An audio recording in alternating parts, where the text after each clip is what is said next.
एक दिन मेरी कजिन हमारे घर आई और वो हमारे घर आकर मुझे कहने लगी कि वो मुझसे शादी नहीं कर सकती और इसीलिए वो मुझसे सारे रिश्ते ताल्लुक तोड़कर मुझे छोड़कर जा रही है। मुझे लगा कि उसे मेरी कोई बात बुरी लगी होगी, शायद इसलिए वो मुझसे नाराज है।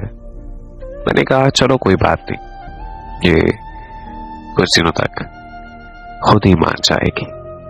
लेकिन मुझे कुछ दिनों में ये खबर मिली कि वो किसी दूसरे लड़के से शादी करने जा रही है। जैसे ही मुझे ये खबर मिली, मेरे पैरों तले जमीन निकल गई। मुझे ऐसा लगा कि मेरे जिस्म से जैसे रूह निकल गई हो। मेरा दिमाग काम करना छोड़ गया। मैं रोते रोते उसके घर चला गया। मैंने उसे जैसे ही देखा तो मैं उसके पैरों में बैठ गया। मैंने उसकी बहुत ज्यादा मिन्नतें की, उसे वास्ते दिए, उसके तरले किए, उसे हर किस्म का वास्ता दिया कि वो ऐसा ना करे। अगर वो ऐसा करेगी तो मैं उसके बगैर मर जाऊंगा। लेकिन उसने मुझे आगे से जवाब दिया कि तुम्हारी ये मेरे सामने मिन्नत समाजी करना बिल्कुल बेवसूल है। तुम कुछ भी कर लो, लेकिन मैं शादी उसी लड़के से ही करूंगी।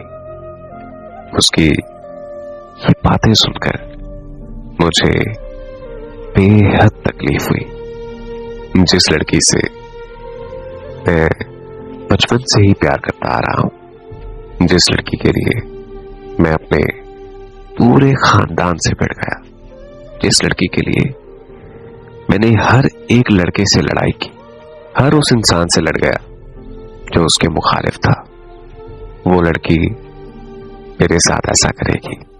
उसे मेरी कोई कुर्बानियां याद नहीं आई। आज वो मेरे साथ बेवफाई करके किसी और की होने जा रही है। तो उस वक्त मैंने भी ये ठान लिया कि ठीक उसकी शादी वाले दिन मैं अपनी उसके सामने जान दे दूंगा। तो आखिरकार उसकी डोली और मेरी मैयत उठाने का दिन आ गया। मैं अपनी जेब में जहर लिए उसकी शादी में पहुंच गया और वो दुल्हन के जोड़े में बहुत ज्यादा सी और बहुत ही खूबसूरत लग रही थी। वो मेरे पास आई और जोर से मेरे गले लग गई। वो जोर जोर से रोने लगी और कहने लगी कि मेरा यकीन जानो अहमद, मैं तुमसे बेइंतहा बेहद मोहब्बत करती हूं। बस मेरी कुछ मजबूरी थी जो मैं तुमसे शादी नहीं कर पाई।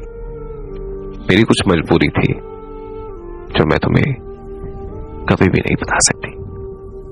अगर हो सके तो मुझे माफ कर देना। इससे पहले कि मैं उससे कुछ भी पूछता, वो तड़पने लगी और उसके मुंह से खून निकलने लगा और कुछ ही देर में उसने मेरी बाहों में दम तोड़ दिया। आज मैं एक जिंदा लाश बनकर रह गया हूं। आज मैं जिंदा तो हूं, लेकिन मुझे ऐसा लगता है कि मेरे जिस्म में वो रूह नहीं है। मैं बहुत ज्यादा बेचैन रहता हूं। मुझे उसकी मौत का गम आहिस्ता ही आहिस्ता खाए जा रहा है।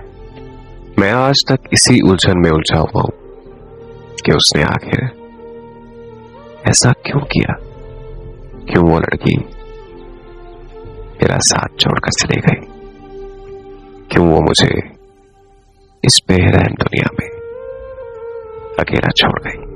मुझे अब लगता है कि मैं उसका गम लिए एक दिन इस दुनिया से रुखसत हो जाऊंगा।